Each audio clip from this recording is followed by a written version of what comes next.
Bueno, esta novela tiene una dedicatoria importante. Yo creo que merece ser conocida. Y, a ver,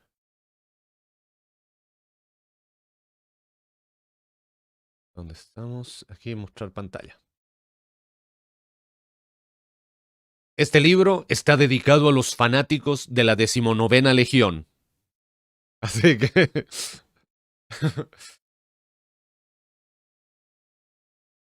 ya, ahora la intro varía ya, porque ya no es como que ¿qué se llama? El...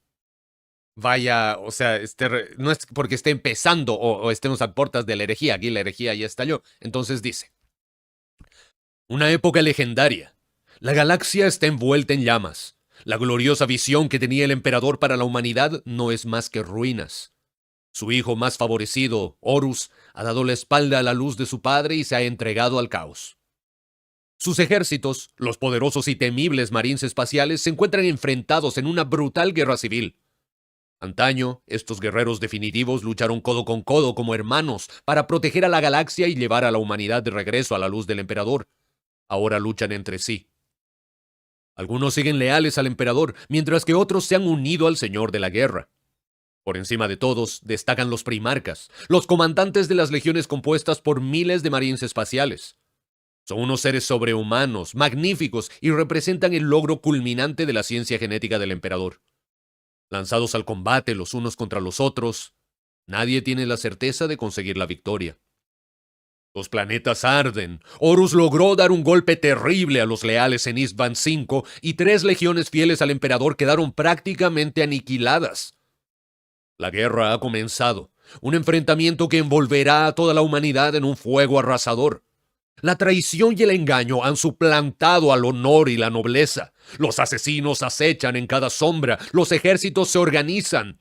Todos deben elegir un bando o morir. Horus reúne a su armada con la propia Terra como el objetivo de su ira. Sentado en su trono dorado, el emperador espera que regrese su hijo descarriado. Sin embargo, su verdadero enemigo es el caos, una fuerza primigenia que ansía esclavizar a la humanidad bajo sus deseos caprichosos. Los gritos de los inocentes y las súplicas de los justos resuenan junto a las risotadas crueles de los dioses oscuros. El sufrimiento y la condenación esperan a la humanidad si el emperador fracasa y pierde la guerra. La era del conocimiento y de la iluminación ha terminado. Ha empezado la era de la oscuridad.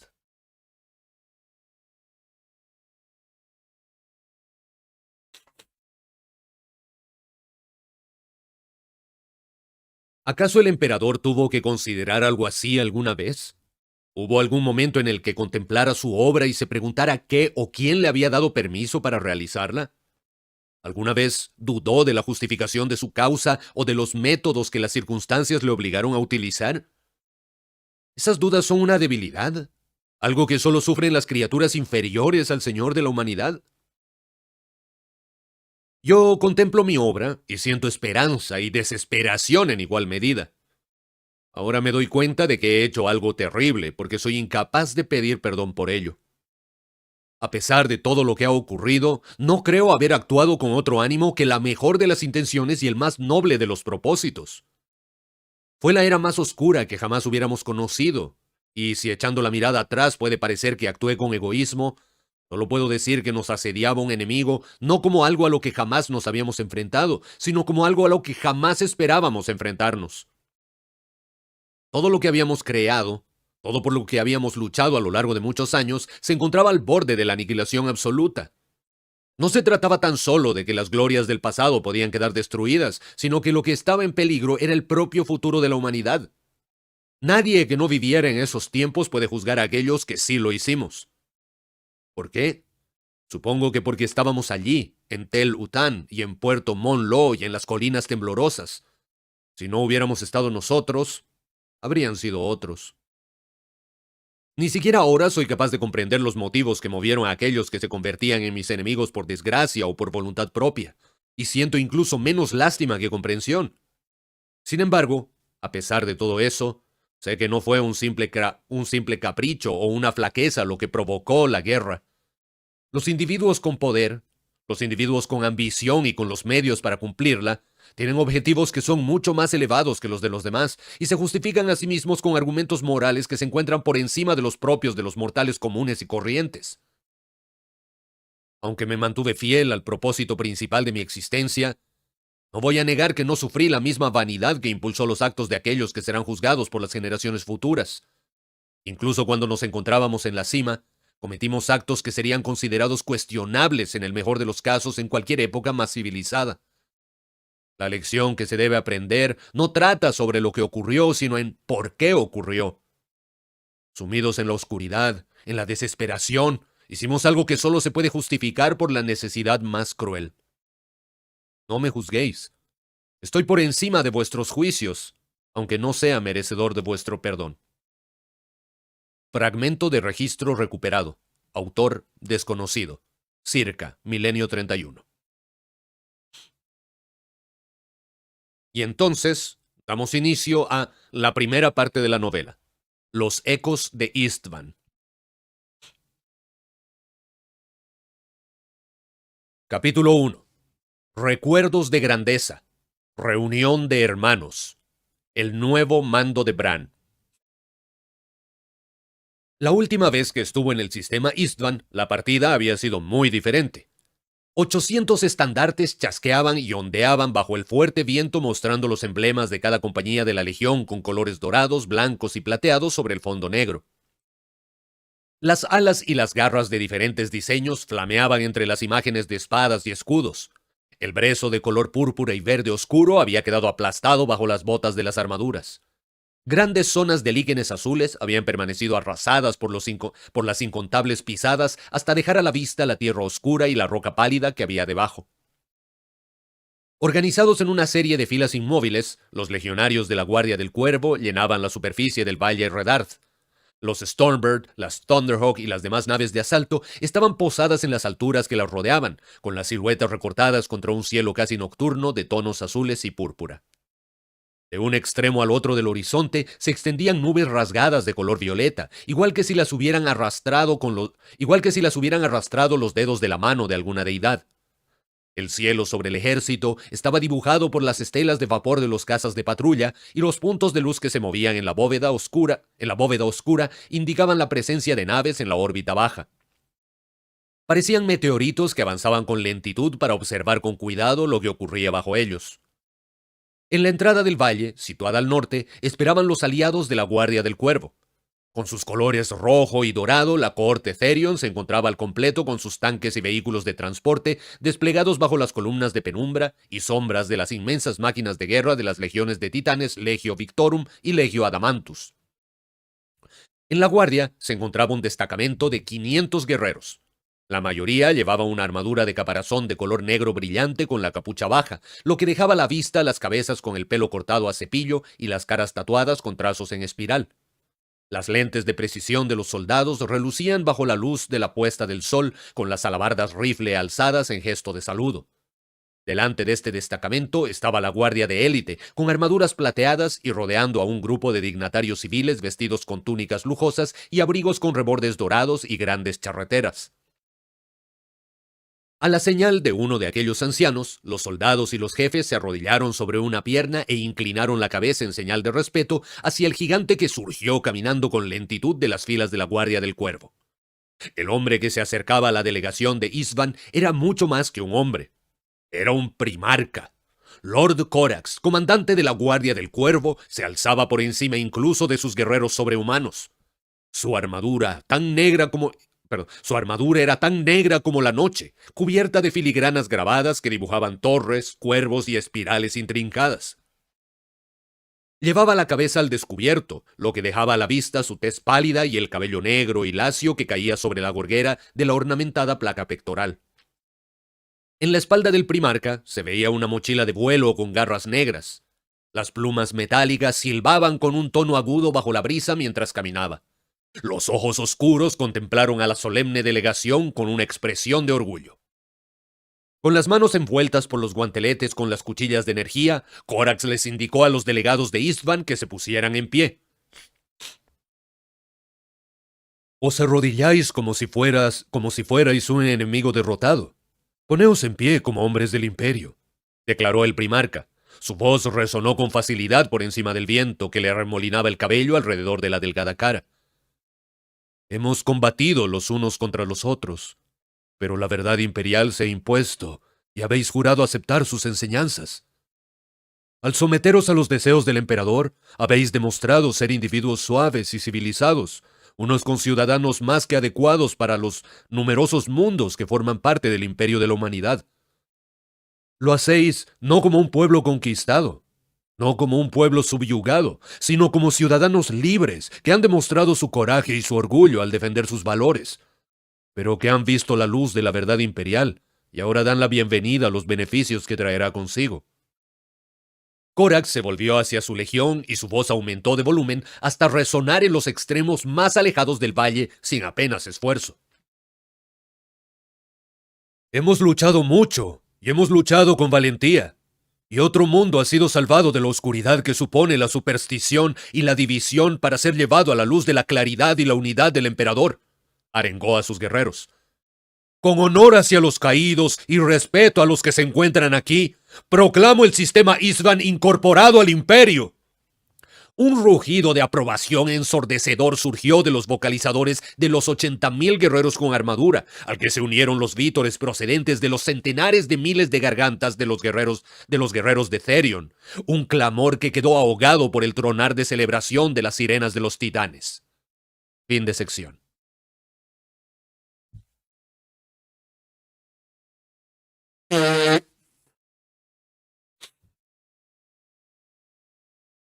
Y esto entonces es cuando, bueno, nos habían contado pues en la primera novela o en la segunda, no, en la segunda, que, claro, había sido Corax el que sometió a Istvan.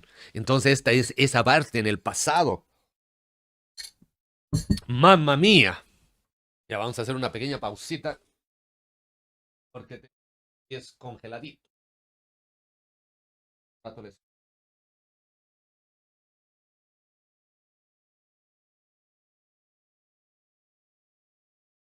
¿Qué decía el gato? Cuando hace hambre, incluso el mayor odiador de la pizza con piña se pondrá de rodillas y llorará por una mordida de una rebanada. Indeed, indeed. Totalmente cierto, amigo. Felino. A todo esto, ¿quién era la tercera persona pro piña? Porque éramos tres. Los dos sirineos. ¿Y quién más? ¿Quién más es tan chévere y merece tantos aplausos y premios y sapo coins y gloria eterna? Bendiciones de todo tipo que existan.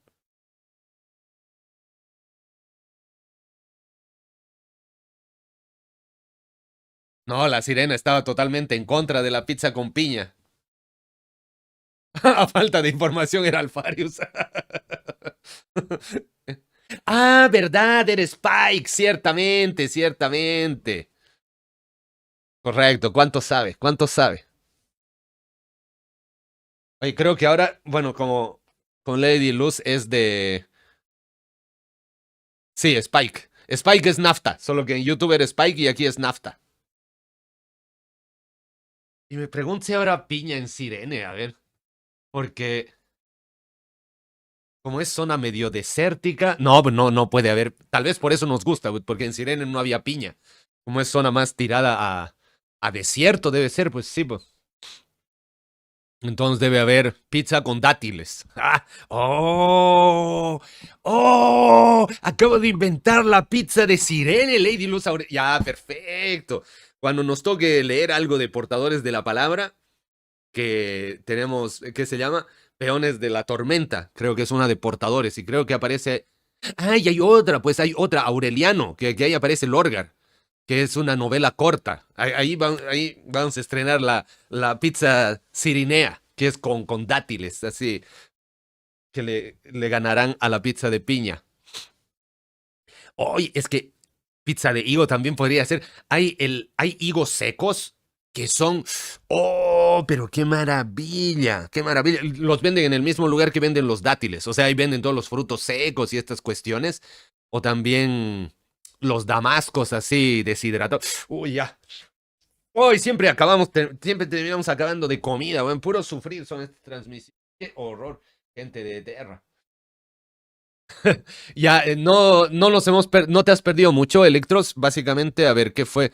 Una breve intro y nos han ubicado, digamos, en el primer capítulo, en recién, o sea, en el sometimiento de Istvan, del sistema Istvan. Hace mucho tiempo, ¿no? Cuando la Guardia del Cuervo acababa de someter, ha venido Corvus y dijo, no, no se arrodillen porque ustedes no son como sirvientes ni nada, sino que son parte de este imperio y han abrazado la luz del emperador, y ¡ah! ¡Grande Corvus! Y ahí empezó, When I was a young boy, my father. Y empezó el concierto y todos fuimos felices.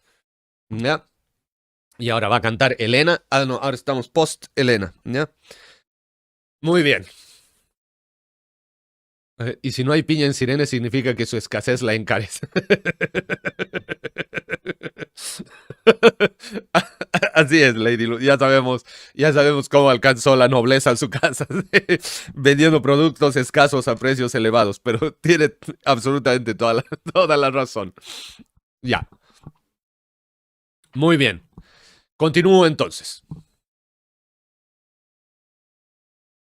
Casi 15 años más tarde, Corax regresó con sus hermanos primarcas para acabar con la rebelión de Horus, pero sus supuestos aliados mostraron su verdadera lealtad en la zona de desembarco. Los nuevos traidores habían atacado a los Manos de Hierro, a los Salamandras y a la Guardia del Cuervo de Corax y eliminado prácticamente a todas las fuerzas leales al emperador que habían desembarcado en el planeta. Corax consiguió sobrevivir a aquella emboscada traicionera, aunque lo hizo por poco. El primarca había atacado y luego se había retirado con los restos de su legión, perseguido por las montañas y las colinas agrestes de medio planeta por media docena de legiones. La Guardia del Cuervo se había visto obligada finalmente a detenerse y plantar cara, obligada a salir a terreno abierto para hacer frente a la furia de sus perseguidores. La primera batalla que la Guardia del Cuervo había librado en Istvan se había saldado con una gran victoria. Esta última iba a ser una derrota humillante. Era un sonido muy diferente el que resonaba como sinfonía de trasfondo para rematar la última campaña de Corax en el sistema Istvan. Los primeros misiles de los Whirlwind de los Devoradores de Mundos ya cruzaban el aire hacia la Guardia del Cuervo. Los legionarios de Corax se negaron a ponerse a cubierto, orgullosos de mantener la posición frente al enemigo después de tantos días de ataques relámpago para luego huir de tanta retirada llena de desesperación. Las explosiones sacudieron a las escuadras y mataron a docenas de legionarios. Corax se quedó en mitad de todo aquello como si se tratara del ojo de un huracán. Sus oficiales lo miraron y recuperaron fuerzas al verlo desafiar con tanta valentía a los devoradores de mundos. Atrapada en la ladera azotada por los vientos, su legión se mantuvo firme. Al otro lado de los picos se extendía una inmensa llanura de sal, lo que los había obligado a detenerse para desplegar aquella última batalla defensiva. Delante de ellos se encontraba todo el poder de los devoradores de mundos, la legión impelida por la rabia de Angron. Este en persona avanzaba en cabeza, rugiendo en su ansia por la sangre de su hermano primarca. Un mar de color azul salpicado de rojo subía desde el valle concentrado en la destrucción de la Guardia del Cuervo. Enloquecidos por los implantes neurales y llevados hasta un frenesí de combate producido por la inhumana combinación de estimulantes, los guerreros fanáticos de los devoradores de mundos subieron a grandes zancadas por la ladera mientras los tanques y los cañones les proporcionaban fuego de cobertura. Todos y cada uno de los guerreros aullaban su impaciencia por cumplir los juramentos de sangre que le habían hecho a su primarca. Las explosiones sacudían las laderas y los misiles de los Whirlwind machacaban a los legionarios y las rocas con enormes surtidores de fuego. Corax miró hacia arriba y vio nuevas estelas de vapor cruzar el cielo abierto, pero había algo raro en la dirección que seguían. Llegaban procedentes de la retaguardia de la Guardia del Cuervo. Corax vio cómo las naves de alas anchas se despegaban de las nubes y bajaban en picado con las cápsulas tubulares de misiles escupiendo fuego. Una oleada de explosiones sacudió a los devoradores de mundos y destrozó a las compañías que avanzaban en vanguardia. Los proyectiles incendiarios estallaron en mitad del ejército que se acercaba y esparcieron chorros de prometium al rojo blanco sobre la empinada ladera.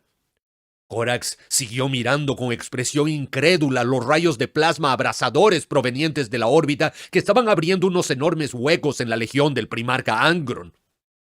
El rugido de los cohetes se volvió ensordecedor cuando las naves descendieron sobre columnas de fuego. Eran naves de transporte de color negro con el símbolo de la Guardia del Cuervo. Los legionarios se dispersaron para proporcionar a las naves espacio donde aterrizar. En cuanto las gruesas patas tocaron el suelo, las rampas descendieron con un zumbido y las compuertas de entrada se abrieron. Al principio, los guerreros de la Guardia del Cuervo se quedaron sumidos en una cierta incredulidad. Unos cuantos lanzaron gritos de advertencia, convencidos de que, en realidad, las naves de transporte eran enemigas y que estaban pintadas así para engañarlos. El comunicador crepitó en el oído de Corax, que no reconoció la voz. ¡Lord Corax! Transmisión recibida, contestó con cautela y con la mirada fija en los devoradores de mundos que ya se estaban recuperando de los efectos del ataque sorpresa y se disponían a avanzar de nuevo. Al habla el prefecto Valerius del ejército imperial, a las órdenes del comandante Bran, mi señor. La voz sonaba algo aguda, cargada de tensión, como los jadeos de un hombre que se ahogara. Disponemos de una ventana de evacuación muy corta. Suban a bordo en cuanto puedan. Corax tuvo que esforzarse para comprender lo que le estaba diciendo aquel hombre. Se fijó en un detalle. El comandante Bran, el capitán de la Guardia del Cuervo, había quedado al mando del planeta natal de la Legión, Deliverance, y Corax no se imaginaba cuál podía ser el motivo para que Bran estuviera en Istvan. El primarca asimiló con rapidez aquel nuevo elemento de la batalla y se dio cuenta de que los legionarios que había dejado como guarnición en el planeta se encontraban en esos momentos allí, preparados para evacuar a los supervivientes de la matanza. Corax le hizo una señal a Agapito, uno de sus comandantes. Organiza el embarque, que todo el mundo suba a bordo y se dirija hacia la órbita. El comandante asintió y se dio media vuelta gritando las órdenes pertinentes a través del comunicador para organizar la retirada de la Guardia del Cuervo. Los legionarios obedecieron con una rapidez fruto de la práctica y las naves de transporte levantaron nubes de polvo y de humo al despegar en cuanto quedaron llenas en dirección a la nave o las naves que las habían enviado.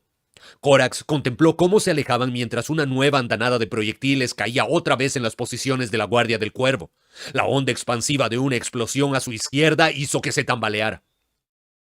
Corax no hizo caso a la explosión y miró fijamente ladera abajo por donde se acercaban los devoradores de mundos encabezados por su comandante. El primarca de la Guardia del Cuervo ya se había resignado a morir a manos de su hermano enloquecido.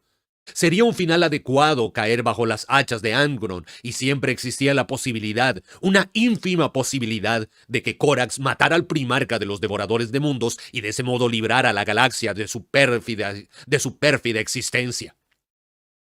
Un instante después, el comandante Aloni apareció a su lado. Al igual que el resto de los legionarios de la Guardia del Cuervo, su armadura estaba mellada y agrietada, una mezcolanza de placas y piezas tomadas de enemigos muertos. En algún momento había perdido el casco y no había encontrado otro adecuado para sustituirlo. El rostro curtido y arrugado del comandante mostraba una expresión que era una mezcla de asombro y de preocupación. ¡El último transporte, mi señor! Corax logró apartar la mirada de Angron y vio un Stormbird con la rampa de asalto abierta a pocos metros de ellos. El primarca de la Guardia del Cuervo inspiró profundamente mientras se recordaba a sí mismo los preceptos que les había enseñado a sus guerreros. Unos preceptos bajo los que se había regido toda su vida. Ataca, retrocede y ataca de nuevo. Aquello era algo más que una simple retirada táctica. Aquello era una rendición. A Corax le reconcomía marcharse de Istvan con semejante vergüenza. Miró a la nave de transporte y luego de nuevo a los devoradores de mundos. Ya solo estaban a unos 200 metros de ellos. Más de 75,000 guerreros de su legión habían caído asesinados por los traidores, y muchos de ellos por los legionarios enloquecidos que corrían hacia él. Era una deshonra abandonar a los caídos, pero era un orgullo sin sentido creer que podría vengar él solo todas las traiciones que habían sufrido allí. Ataca, retrocede y ataca de nuevo. Corax se tragó la rabia con esfuerzo y siguió a Aloni por la rampa. Las botas resonaron contra el metal. Miró hacia el ejército de los devoradores de mundos mientras la rampa se cerraba. Sus enemigos lanzaban aullidos de frustración al ver que la presa se les escapaba.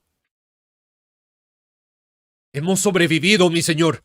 El tono de voz de Aloni indicaba su absoluta incredulidad al respecto. 98 días.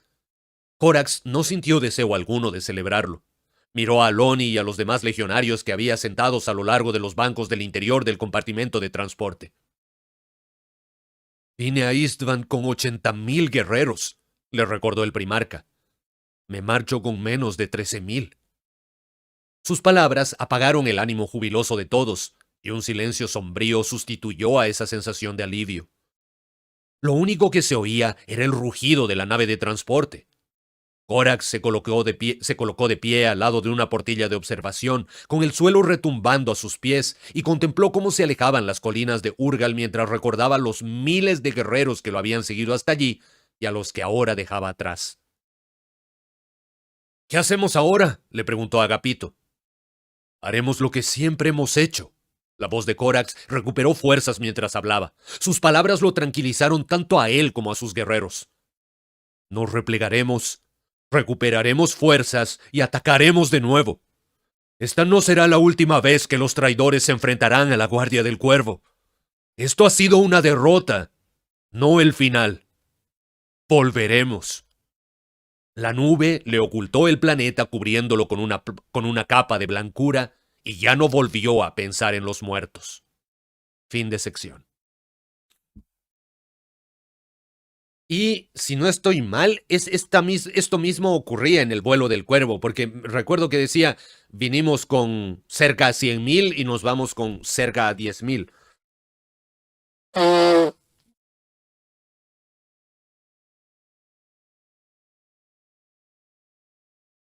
Terrible.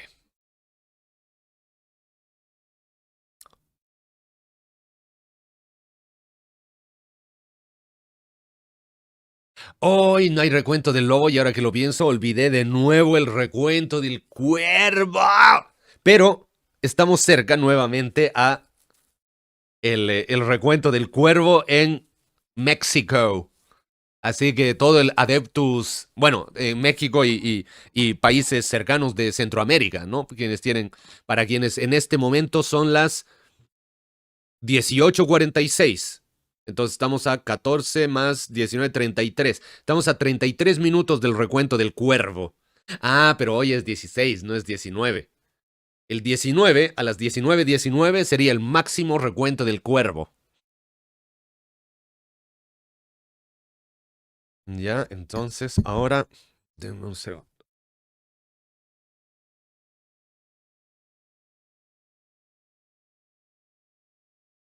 Ya. Voy a dejar el anuncio mientras voy rápidamente, raudamente al sanitario.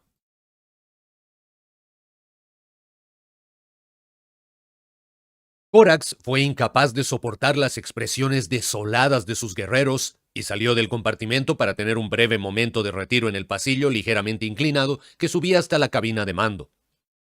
Se quedó a solas y tuvo tiempo de pensar en lo que había ocurrido. Había mirado cara a cara a la muerte 2 veces a lo largo de los últimos 100 días, y las 2 veces había sobrevivido. No había sido simplemente un azar del combate. Eso formaba parte de la vida de cualquier legionario o primarca. Había estado a escasos momentos de la muerte de un modo que jamás había experimentado con anterioridad.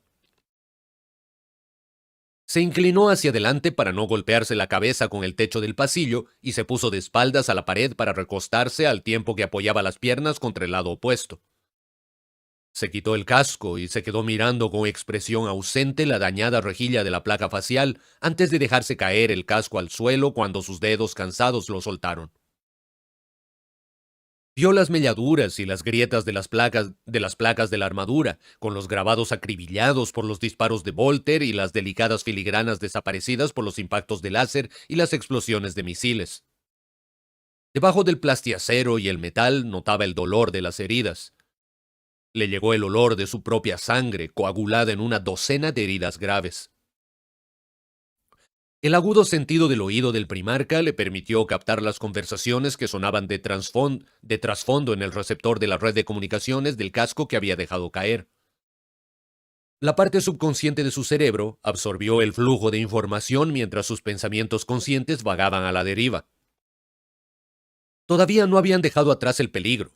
Sabía que debería ponerse en contacto con Bran y aclarar los diferentes aspectos de la situación, pero se sentía incapaz de hacerlo todavía. Dedujo por los mensajes que había una barcaza de combate de los devoradores de mundos en las cercanías. Escuchó durante unos cuantos segundos más mientras la unidad de comunicación continuaba transmitiendo el rumbo y la posición de los traidores. Descubrió que la nave de los devoradores de mundos había abandonado el vector de ataque que había seguido hasta hacía poco y se retiraba con lentitud de la flotilla de la Guardia del Cuervo. El primarca desdeñó la amenaza al considerarla mínima mientras los acontecimientos más recientes le ocupaban casi por completo la mente. El peligro había sido su compañero desde que podía recordar, y la guerra había sido su vocación. Jamás había tenido miedo a morir, e incluso cuando se había enfrentado a los peores enemigos del emperador, en todos los combates lo había hecho con la certidumbre de la supervivencia y de la victoria. Los 98 días anteriores habían hecho desaparecer esa confianza. Casi 100 días de estar a solo un paso por delante de sus perseguidores. Casi 100 días de caza por parte de sus hermanos primarcas. 98 días en continuo movimiento, de ataques y repliegues, de contraataques y de retiradas. Se estremeció al recordar el comienzo de toda aquella prueba de resistencia, cuando los traidores habían revelado sus verdaderas intenciones y Corax había estado a punto de morir a manos de Konrad Curze, el hermano al que le encantaba que lo llamaran el acechante nocturno. Corax sabía que se encontraba entre los mejores guerreros de los que disponía el emperador, y jamás había considerado que Curze estuviera a su altura. Su hermano era un individuo poco disciplinado, capaz de tener destellos esporádicos de genialidad, pero también con una gran tendencia a sufrir momentos de ceguera emocional, ocasiones que un guerrero como Corax podría aprovechar con un resultado mortífero. Sin embargo, había sentido algo en el acechante nocturno que había inquietado profundamente al primarca de la Guardia del Cuervo. Un aura que se adentró en el espíritu de Corax y encontró una debilidad. El odio de Curze lo había sorprendido enormemente, y eso se había sumado a la devastación que sentía en su fuero interno ante la traición de Horus y de muchos de sus hermanos primarcas. Sin embargo, no era excusa para huir de Curze. Miedo. Había sentido un momento de miedo cuando se había enfrentado a su hermano enloquecido, y en la tranquilidad del pasillo comprendió cuál había sido la causa de ese momento de miedo al mirar en los ojos muertos del acechante nocturno. Ambos estaban creados a partir de la misma materia. Tanto Corax como Curze eran criaturas nacidas y criadas en las sombras y el miedo. Curze había vivido en las calles y callejones envueltos por la oscuridad de la ciudad de Nostramo Quintus. Corax había pasado su infancia en los túneles y criptas de la luna prisión Lyceus. Tanto Curze como Corax habían visto sus planetas sometidos a la voluntad de individuos malvados, donde los débiles y los indigentes habían trabajado hasta morir por el poder y la satisfacción de otros. En ese momento, sometido por completo a la burla despectiva del acechante nocturno, Corax se dio cuenta de lo cerca que quizá había estado de convertirse en esa misma criatura que estaba intentando matarlo. Sus vidas eran las dos caras de la misma moneda. A Corax lo habían acogido personas con conocimientos de política y del alma humana, y le habían mostrado compasión y apoyo. Curze no había recibido esa educación y se había convertido en una figura de venganza y terror. Mirar a Curze había obligado a Corax a verse a sí mismo como quizá habría acabado si no hubiera dispuesto de la influencia civilizadora de otros y del código y los principios que sus mentores le habían inculcado. En ese momento, no había sido el miedo a Curze lo que había afectado a Corax, sino el miedo a sí mismo, y para su vergüenza había fluido en vez de destruir al objeto de ese miedo. Corax, a solas en aquel pasillo de la nave, que no dejaba de rugir y de estremecerse, se despreció a sí mismo por aquel momento de cobardía. Debería haberse quedado para luchar. Debería haber matado al acechante nocturno e inmediatamente después al patético Lorgar de los portadores de la palabra, con lo que habría privado a los traidores de dos de sus comandantes, aunque eso quizá le habría costado la vida. Probablemente por esa razón había estado tan dispuesto a morir a manos de Angron, de sacrificarse al primarca de los devoradores de mundos para absolverse de la vergüenza de su anterior debilidad. La compuerta de la cabina de mando se abrió con un siseo y Corax se irguió de inmediato todo lo que pudo para recuperar el aplomo propio del primarca de la Guardia del Cuervo, del señor de Deliverance y del comandante de una de las legiones astartes. El copiloto se sobresaltó al ver que Corax se encontraba justo al otro lado de la puerta y su rostro quedó convertido en una máscara de sorpresa. Corax sonrió para tranquilizar al joven. ¿Qué ocurre?, le preguntó el primarca. Lo siento, mi señor, pero no contestabais a vuestro comunicador. Tenemos al comandante Bran por el canal principal. Muy bien, contestó Corax con un gesto de asentimiento para darle ánimos. Hablaré con él dentro de un momento. El copiloto se metió de nuevo en la cabina de mando y Corax miró por encima de su hombro a través del panel principal de la carlinga. La barcaza de combate del comandante Bran, que tenían delante de ellos, no paraba de aumentar de tamaño. Era una silueta negra que ocultaba una gran parte de las estrellas. Se trataba de la Vengadora, que Corax había visto por última vez en la órbita de Deliverance y que ahora estaba en Istvan contra toda esperanza. Una visión que levantaba el ánimo a todos. Las torretas de los cañones de bombardeo que sobresalían a lo largo del espinazo dorsal de la nave apuntaban hacia el mundo que flotaba bajo ellos. También las baterías de armas, una cubierta tras otra de enormes lanzamisiles y cañones que parecían los colmillos al descubierto de un perro de caza. La nave de desembarco viró poco a poco, lo que dejó a la vista el símbolo de la Guardia del Cuervo, que estaba pintado en la proa picuda de la barcaza de combate mientras el piloto cambiaba el rumbo hacia las luces parpadeantes de los hangares de aterrizaje. Más allá se veían unos destellos de luz que eran más brillantes que las estrellas. Los chorros de los motores de plasma de más naves, los puntos de luz de las naves de transporte y las lanzaderas convergieron sobre las naves de color negro a medida que acababa la evacuación. La flotilla ya se estaba apartando del planeta para lanzarse a toda velocidad hacia el vacío con los legionarios rescatados. Corax sonrió de nuevo, esta vez de alivio. No comprendía cómo había acabado Bran allí, pero se sentía agradecido por ello. La absolución mortífera a manos de Angron habría sido un final justo, pero tras pensárselo bien, Corax se alegró de sobrevivir para luchar otro día. Fin de sección.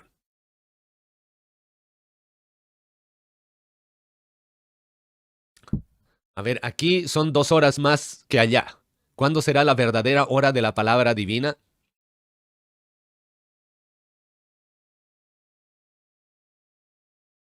Yo creo que tengo una respuesta, Lady Lucy. Creo que es una respuesta bastante clever. O es una respuesta que nos agradará. Hora actual, Libia. En Libia, donde está Sirene, en este momento son las 3 de la mañana. O sea, a ver, aquí son las 9. Entonces es más 6. Ah, claro, pues igual que en España, pues igual que si está al ladito de toda la zona andaluz de España, pues si lo único que los separa es el estrecho de Gibraltar, si no estoy mal. Y el Mediterráneo, por supuesto, ¿no? Donde se cierra. O sea, donde se cierra el Mediterráneo es el estrecho de Gibraltar. Yo creo que esa sería la verdadera hora de la palabra, pues. Porque, y como, no sé, pues, la aportación de la palabra está ambientada a esos lugares, yo creo que esa la podríamos tomar como la ultimate hora de la palabra divina. Pero, eso sería para usted más 8 horas. Entonces, la hora de la palabra, las 17 para nosotros sería temprano, para mí sería como al mediodía, para usted sería en la mañana.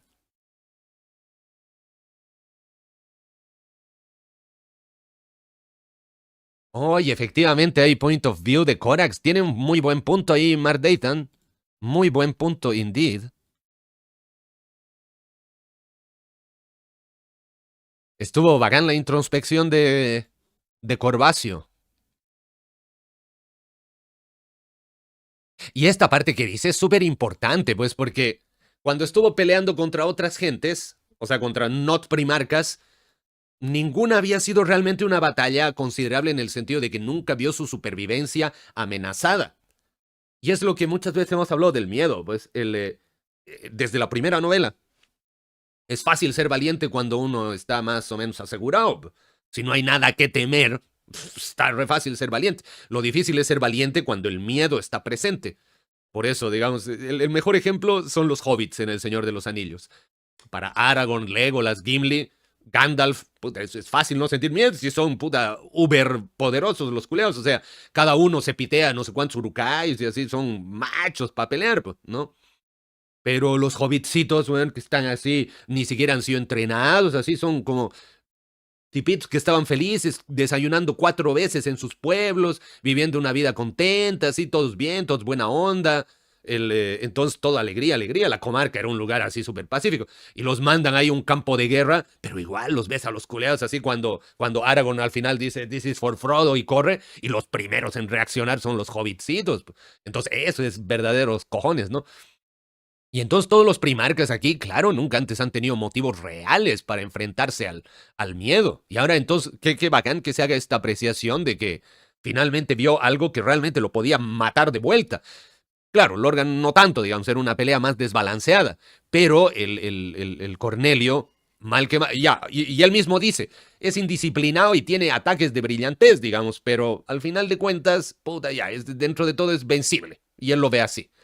Pero finalmente contempla el verdadero potencial destructivo de un primarca y ahí dice, oh, ya, pues yo tampoco es que sea inmortal, o sea, está el emperador, sí, que nos pega a todos probablemente, pero hay otros de mi nivel que me pueden matar, o sea, se dio cuenta de su propia mortalidad, digamos, o sea, pero en serio, ¿no? Porque todos sabemos que algún día nos vamos a morir, pero hasta que no vemos la muerte de cerca o medianamente cerca, no contemplamos su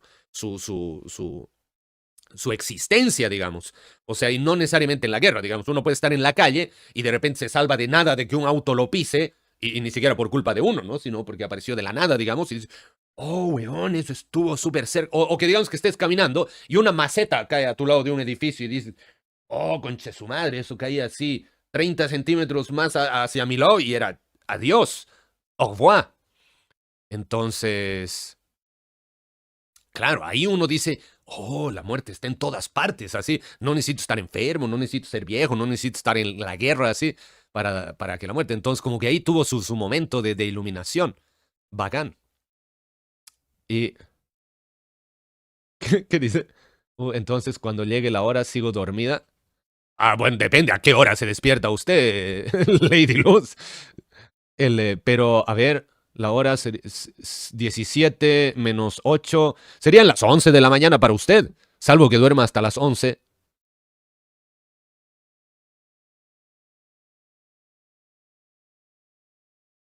Entonces, eso. Me encanta que él solito se proclame el mejor de los leales a su papá. Ah, muy bien, continuemos entonces.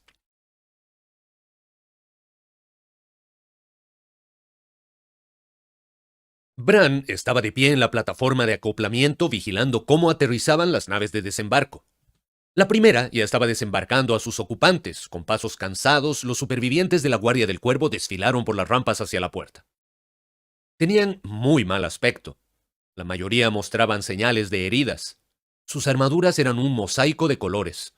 El plateado de la hombrera de un guerrero de hierro por aquí, el gris de la coraza pectoral de un portador de la palabra por allí.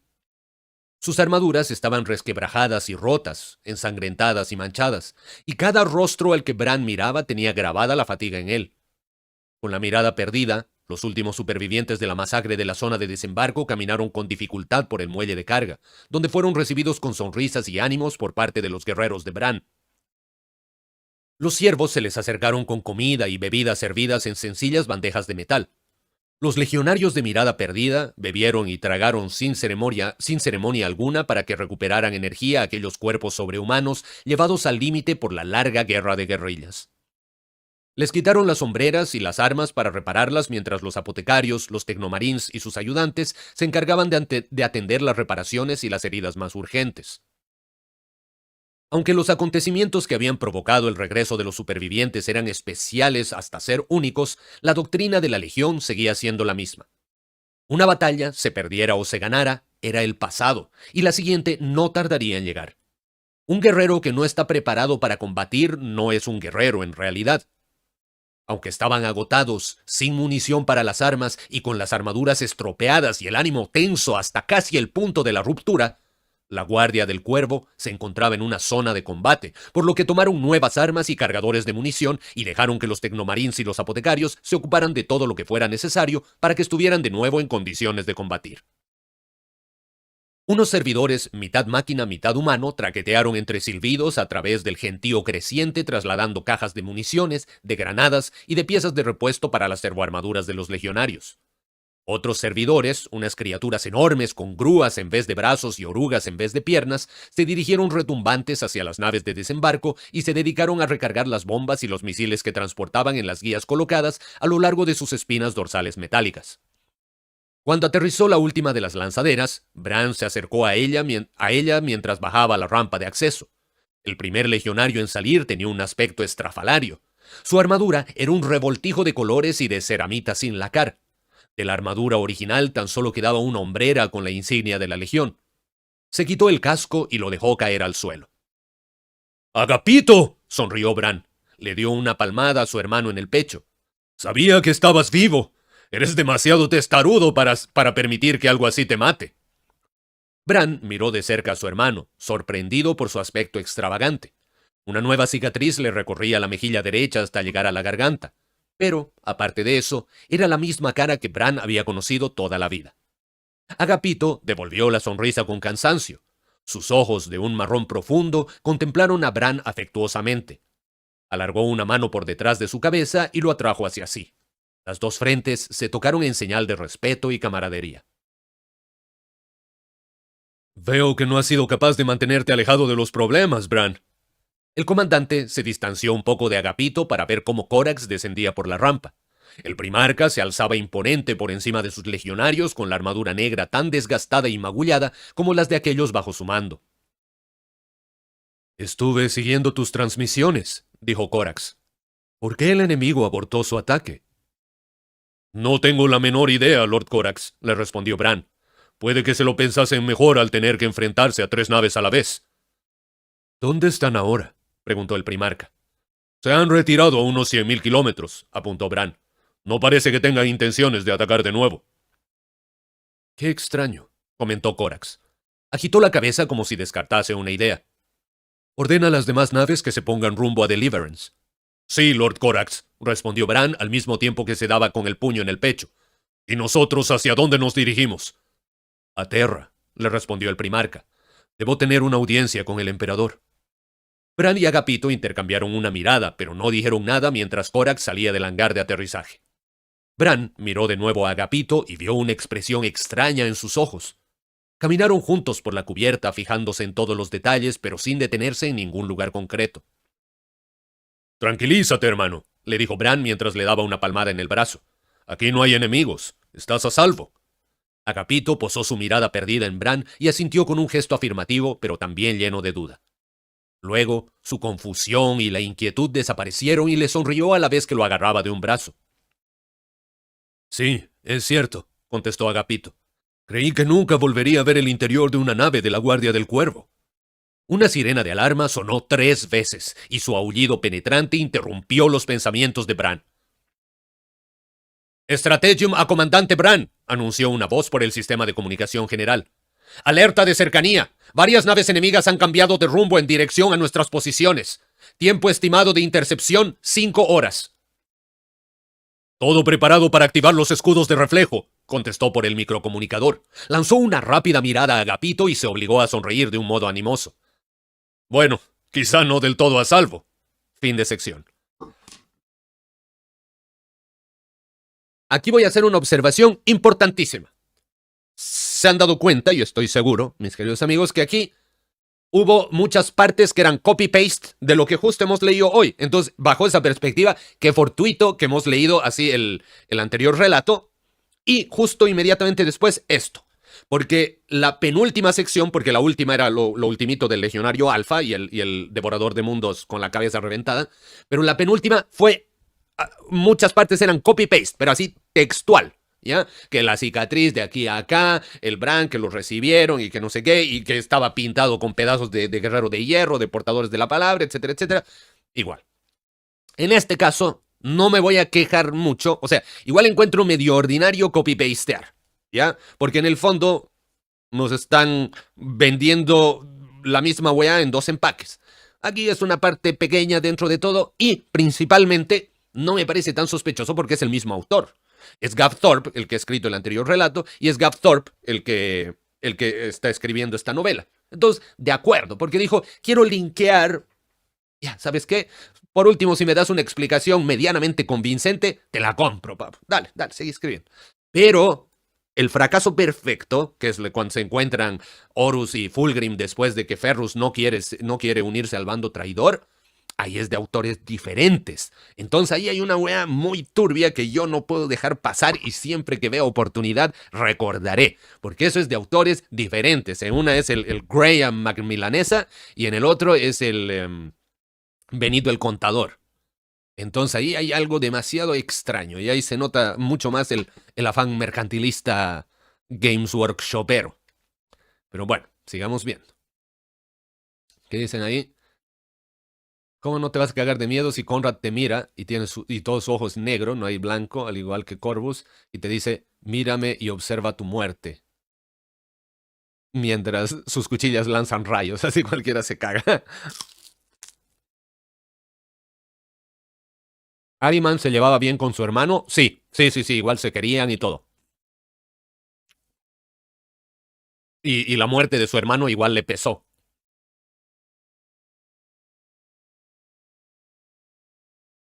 La Vengadora partió junto a las otras dos naves de la flotilla.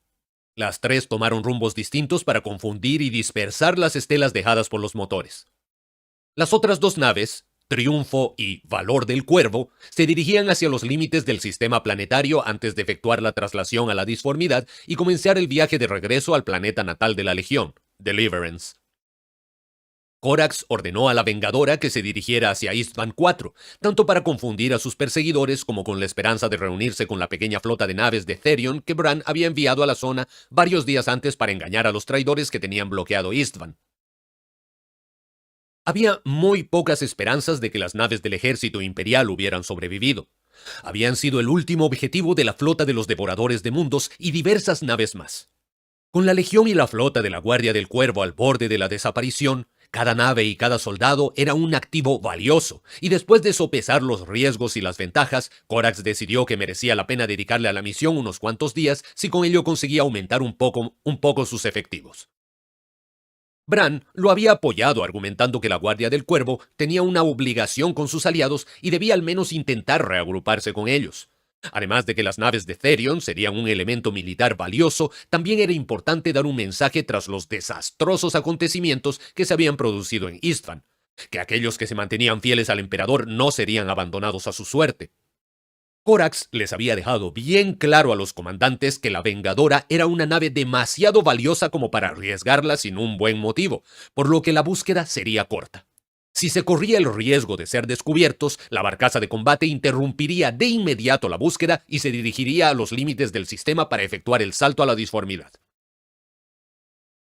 Las naves de la Guardia del Cuervo activaron los escudos de reflejo en cuanto estuvieron lo suficientemente lejos de la superficie del planeta como para quedar a salvo de los disparos efectuados desde allí. Se trataba de una innovación creada en el planeta Kiavar, alrededor del cual orbitaba la luna hogar de la Guardia del Cuervo. El escudo de reflejo era una modificación de los escudos de vacío que protegían a la mayoría de las naves de combate y a las instalaciones imperiales. Un escudo de vacío funcionaba utilizando la energía de la propia disformidad para desviar los proyectiles.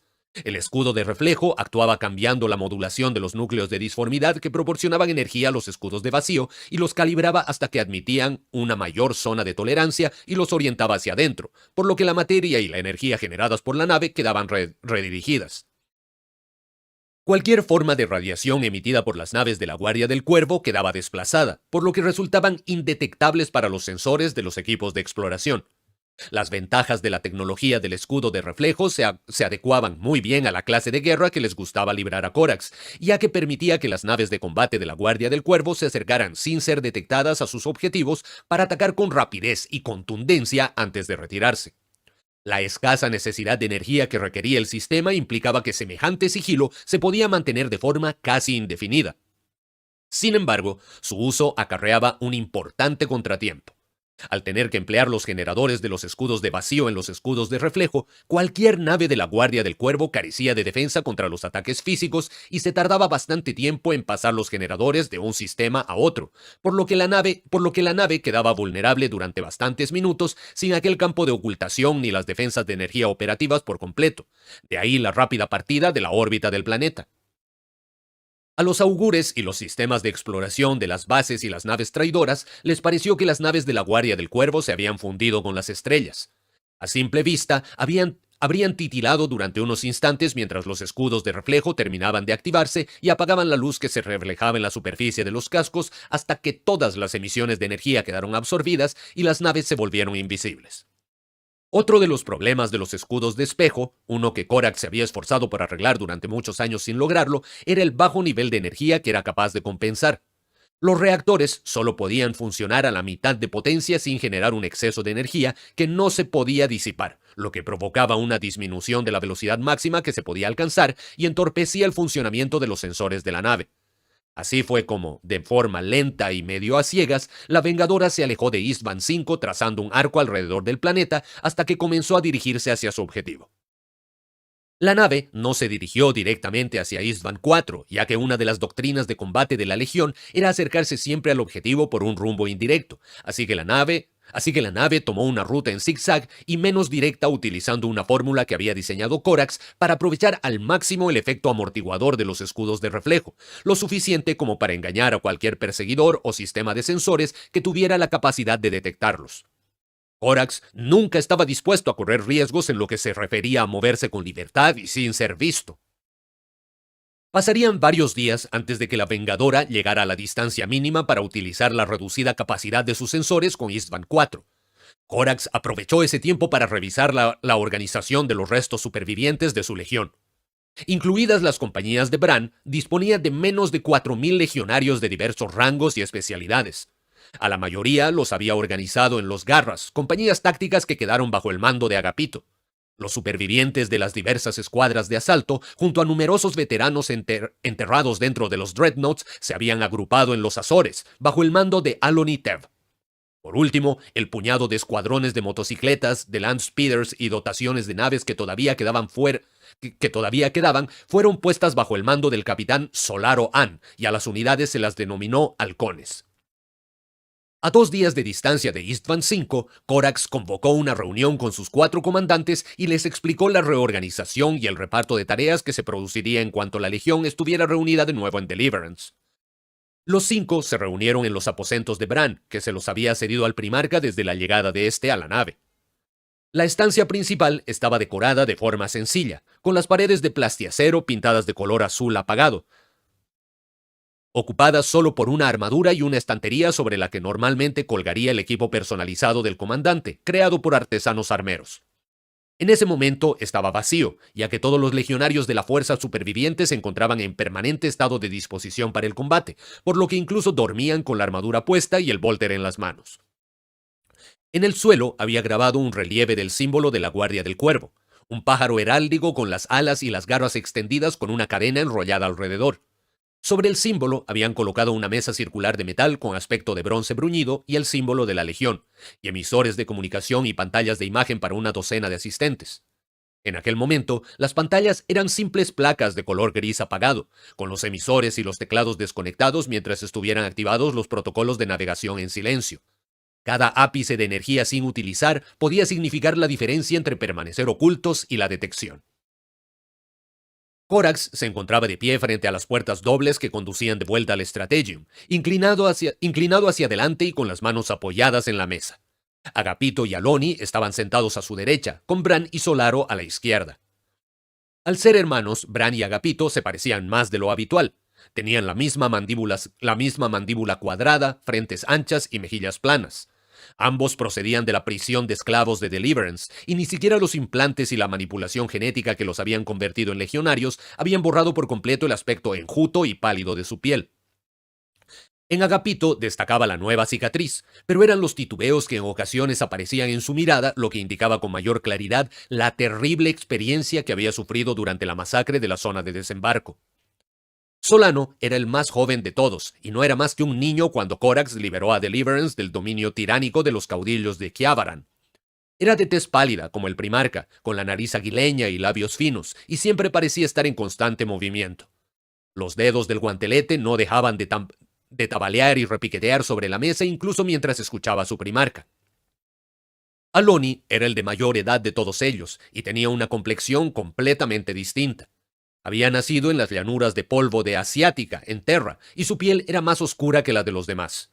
Sus ojos mostraban una estrechez y una inclinación que no era habitual en los nativos de Lyceus. Llevaba la cabeza afeitada, con numerosas tachuelas de servicio incrustadas en el cráneo. ¿Y cuál será mi cometido, Lord Corax?, le preguntó Bran cuando se dio cuenta de que no le habían asignado ningún mando específico. Serás el comandante de los reclutas, le informó Corax.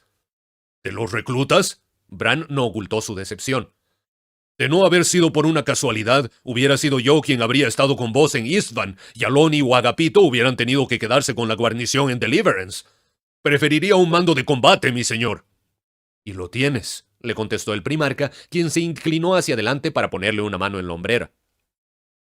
Horus y sus aliados traidores no nos van a permitir el lujo de mantener a nuestros reclutas apartados del combate durante mucho tiempo. Con el debido respeto, no me siento preparado para simplemente dirigir las escuadras de exploradores, insistió Bran. Le dolía discutir con su primarca, y temió que quizá fuera el orgullo el que guiara sus palabras, pero en los escasos 2 días que habían transcurrido desde la operación de rescate, incluso él se había dado cuenta de que existía una diferencia creciente entre los que habían estado en Istvan V y los que no. La Legión antaño había estado unida por las experiencias comunes, pero ahora parecía que la matanza y la huida habían creado un vínculo más fuerte que la propia pertenencia a la Legión, un vínculo que no compartían Bran y sus guerreros. Quería demostrar que valía lo mismo que sus iguales, y la idea de que lo dejaron otra vez en Deliverance para organizar a los reclutas le agrió el estado de ánimo. Quizá podría ser el capitán de vuestra guardia, añadió Bran. Desde que Arendi murió en la zona de desembarco no habéis nombrado a un sucesor. Oyó las risas de los demás comandantes al compartir algo divertido que él desconocía. Le escoció sentirse tan aislado de sus camaradas. Ya no dispongo de la parafernalia de una guardia de honor, le explicó Corax con amabilidad. El primarca se irguió y fijó su armadura penetrante y oscura en el comandante, quien esperaba una reprimenda por su testarudez. Pero en vez de eso, Corax sonrió levemente. Es a ti a quien le concedo el mayor honor, Bran. Como recompensa por acudir en nuestro rescate, voy a encomendarte la reconstrucción de nuestra legión. No existe ahora mismo tarea más importante que esa que pueda entregarte. Tendrás en tus manos el futuro de la Guardia del Cuervo. Bran consideró todo aquello durante unos momentos, con la autoconfianza algo recuperada tras las palabras de Corax. Miró a los demás y vio que hacían gestos de asentimiento para mostrar que estaban de acuerdo con el primarca, y en sus ojos se reflejaba la sinceridad. Acepto el honor, mi señor, por supuesto, contestó Bran al mismo tiempo que inclinaba la cabeza. Luego murmuró como para sí mismo. Pero, ¿correr por ahí con los exploradores? Ya no habrá exploradores, declaró Corax, cuyo agudo sentido del oído le permitió captar con claridad lo que había murmurado Bran. Las escuadras de exploradores que aún existen se convertirán en parte de las fuerzas de reconocimiento de Solaro. A cualquiera de ellos que se encuentra cerca de la iniciación completa se le entregará la armadura negra y se unirá a los Garras. Tus reclutas también tendrán que aprender a combatir como guerreros completos desde el principio. No disponemos de años para entrenarlos poco a poco. Aquello animó todavía más a Bran y empezó a sentirse satisfecho con la tarea encomendada.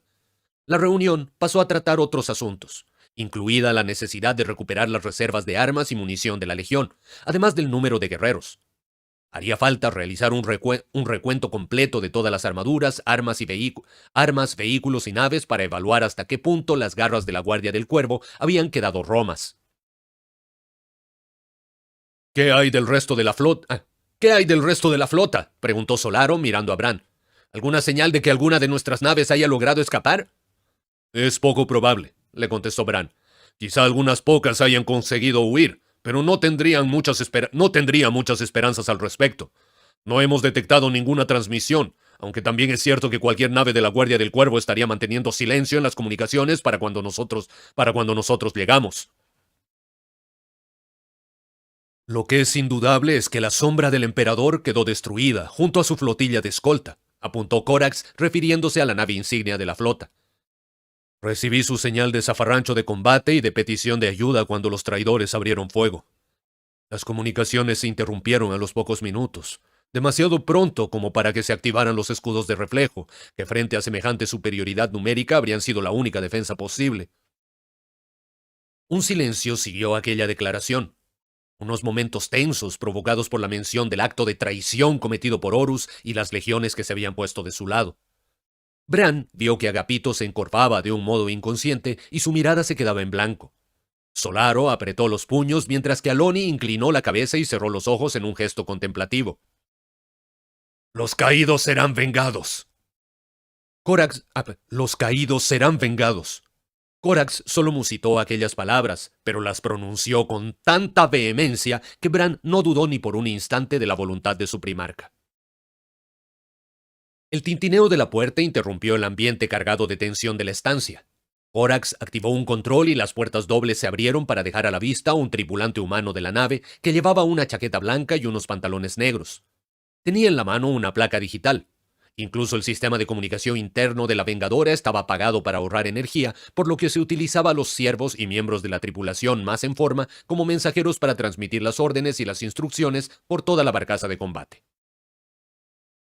Disculpad la intrusión, mi señor comandantes, pero la controlada Efrenia comunica que Istvan 4 ya se encuentra dentro del alcance nominal de los sensores. Entendido. Dile a Efrenia que desvíe el 20% de la capacidad de los motores a los sistemas de exploración y que me reuniré con ella dentro de poco. El tripulante hizo una reverencia y dejó a los comandantes a solas con el primarca. Alguien debería informar a Marcus, comentó Bran. ¿Marcus?, inquirió Corax.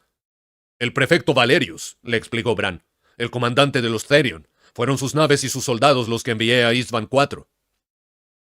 Bran no comentó que también habían sido los extraños sueños de Valerius los que le habían llevado a poner rumbo hacia el sistema Istvan y desobedecer la orden del primarca de mantener la guarnición de Deliverance. Todo aquel asunto había resultado muy inquietante para Bran y estaba deseando poder discutirlo con el primarca en privado. Sin embargo, todavía no se había producido la oportunidad. Sea como dices, le respondió Corax, indicándole que saliera antes que él. Informa al prefecto de que disponemos de 7 horas para realizar un barrido en busca de sus naves, pero únicamente ese tiempo. Dile que será bienvenido al Strategium para acompañarme durante la operación. Bran hizo un gesto de asentimiento y salió de la estancia antes que los demás. 3 jóvenes, 2 chicos y una chica, se encontraban pegados a una de las paredes del pasillo exterior. Iban vestidos con una camisa y unos pantalones lisos. Bran hizo un gesto a uno de ellos para que se acercara. Llévale un mensaje al prefecto Valerius. Pídele. Bran se calló de repente. No importa. Lo veré personalmente. Vuelve a tu puesto. El comandante se volvió hacia la popa y comenzó a alejarse con paso decidido mientras los demás salían de la estancia. Tendría que contarle a Lord Corax lo de los sueños, y tendría que hacerlo pronto, pero sería mejor que Valerius no dijera nada al respecto todavía. Cuando ya se hubieran alejado de Istvan y la situación fuese más tranquila, los dos podrían tratar aquel asunto tan espinoso. Fin del capítulo. Me da muy mala espina esto de postergar la notificación de los sueños porque siento que más adelante vamos a decir, weón, si lo hubieses dicho un poquito antes todo hubiese sido mucho mejor. Y siento que esto va a ocasionar un gran problema. Oh, qué terrible, weón. ¿Qué pasará? ¿Qué misterios sabrán? Puede ser una mala noche. Oh,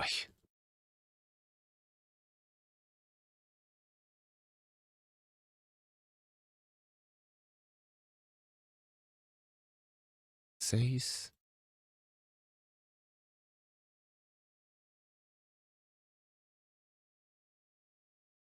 Ah, ya, perfecto. Ya, entonces, bueno, ahí estamos con el primer capítulo debidamente lectureado. Ya, y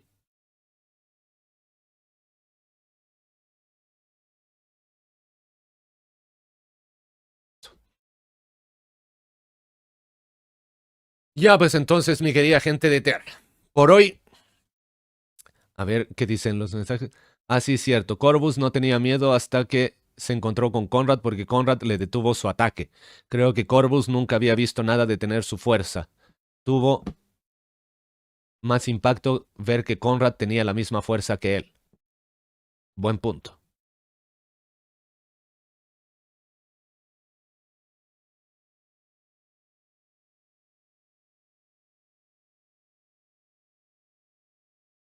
Y sí, estoy totalmente de acuerdo con lo que tú dices, Lictros. Es como que el vuelo del cuervo fue una gran antesala para esta novela. Así como, claro, es como que decir, ya, el 2026 vamos a estrenar la película del asedio de Deliverance. Pero les tenemos esta ova, que es para que vean justo antes de, de lo que se viene. Pero está bien, está muy bien, está muy bien. Y ay, bueno, el capítulo uno está bien porque me deja con esta inquietud de que algo va a mal ir sal. Y siento que se viene la tragedia. Y bueno, pero bueno, como decía, ¿no? Hay matices en el copia y pega. Y en este digo, estoy dispuesto a aceptarlo porque ha sido un pedacito en la intro y es el mismo autor. Entonces ahí yo sí puedo creer que un autor como que reutilice su material y qué sé yo. Es que en el otro caso que son de autores diferentes, no sé, es que lo encuentro muy turbio. Es como que ¿por qué? Ahí es rellenar espacio en vano. Y es una sección entera, pues ni siquiera es así un par de párrafos como aquí. Entonces, no sé. Pero bueno. En fin, mi querida gente de Terra, estamos entonces ahí todos listos con la sesión de hoy. Porque, puta, ya no les ofrezco continuar con el 2 porque el 2 es largo el capítulo. Es un poco más largo que este. Y tengo la leve impresión de que aquí los capítulos igual son medio larguinis. Yo me tiraría al drive de esta situación, todo terminó, todo acabó, todo se perdió. Y bueno, tengo que ir seguir contando los siguientes capítulos, pero ahorita ya estoy como que muy cagado de frío y muy cagado de hambre. Como he dormido tanto, hoy no he comido mucho y estoy hasta como que debilitado ante los poderes ruinosos. ¿Ya? Entonces hoy lo vamos a dejar por aquí, pero mañana continuamos. Mañana leemos bueno, dependiendo de qué tan largo es el 3, pero leemos 2 capítulos. Mal que mal, hoy ya hemos leído el relato, así que ya podemos ir al descanso verdadero. ¿Ya? Entonces, eso pues, mi querida gente de Terra, agradecido por su presencia, por su compañía, por sus comentarios. A ver, que les vaya excelentemente bien. Éxito con todas sus quests. Recuerden en todo momento que vuestra mente es más fuerte. Y eso pues, reciban de mi parte un Águila Imperial, un Icon Mechanicum y un saludo a la antigua, como nos enseña el venerable Yacton Cruce. Que les vaya muy bien, éxitos totales, los quiero mucho y nos vemos mañana a misma Zapora, mismo Zapo Canal. Buenas noches.